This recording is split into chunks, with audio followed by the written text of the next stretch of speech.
So good day everyone, my name is Romar D. Martinez from BAT 4A. So, muna ato ang row data or ang group data.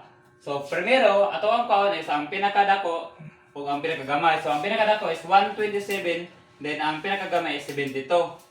So, muna itong buhaton, 127 minus 72 equals 55. So, ang kining 5 kay muna ito ang class interval. So, 55 divided by 5 equals 11. Thus, plus 1 maring 12 classes. So, ato ang starting point is 25. So, ato ang interval is 5. So, 125 plus 5, mo na siya ang 129. So on and so forth. So, sa pagkuha sa boundaries, ang ato ang lower class limit kay minus na to 0.5. Then, ang higher class limit kay plus na to 0.5. So, mo na ang kuhan 124.5. Then, ang higher class limit is 129.5 din, so on and so forth.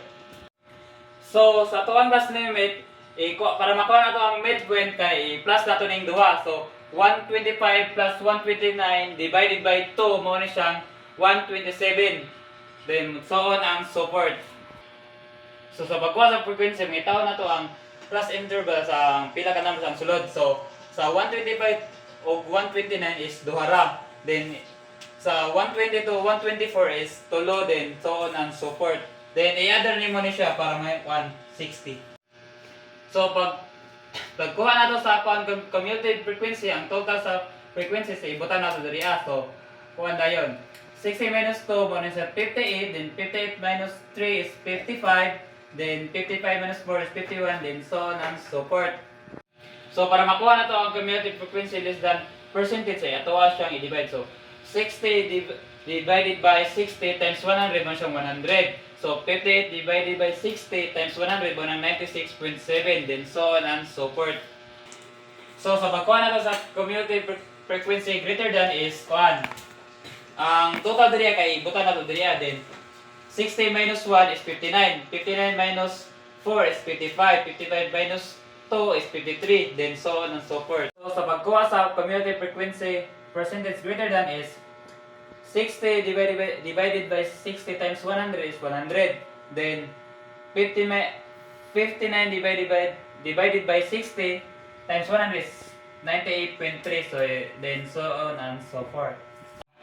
So sa pagkuha sa RF kaya ato ra siyang i-divide sa kuan frequency o ang total frequency. So 2 divided by 60 equals 0.03. Then 3 divided by 60 is 0.05 din, so on and so forth. So, muna ito ang class interval. So, para makuha na itong fx kay, kuha na natin siya. I-times itong midpoint o ang frequency. So, 127 times 2 equals 314. Then, 122 times 3 equals 366. 117 times 4 equals 468. So, then, so on and so forth. Then, ito na siyang ang fx ay ato rin siyang i-atanan siya. Ang total is 6,060. Ang formula sa main. Total fx divided by total frequency. So, 6,060 divided by 60 equals 101. So, ato ang median is 100. Then, mayroon sa ito 0.5 mo na siyang 99.5. Sin mo na siya ang formula sa median. So, 99.5 plus 60 over 2 minus 24, then over 12 times 5. So 99.5 plus 6 over 12 times 5, no siyang 2.5. Then i-plus natin sa 99.5 plus 2.5 is 102. So delta 1 equals 12, then minus 5 equals 7. Then sa delta 2 is equals 12 minus 8 is 4. Then mana ito ang formula. L sub n plus then delta 1, then delta 1 plus delta 2, then interval. Then, mo siya din. Mantong mode, 100. So, 100 plus 1, 7 over 7 plus 4 times 5, ano siya ang 3.8. Then, copy lang siya ang 100. Ang total is 103.18.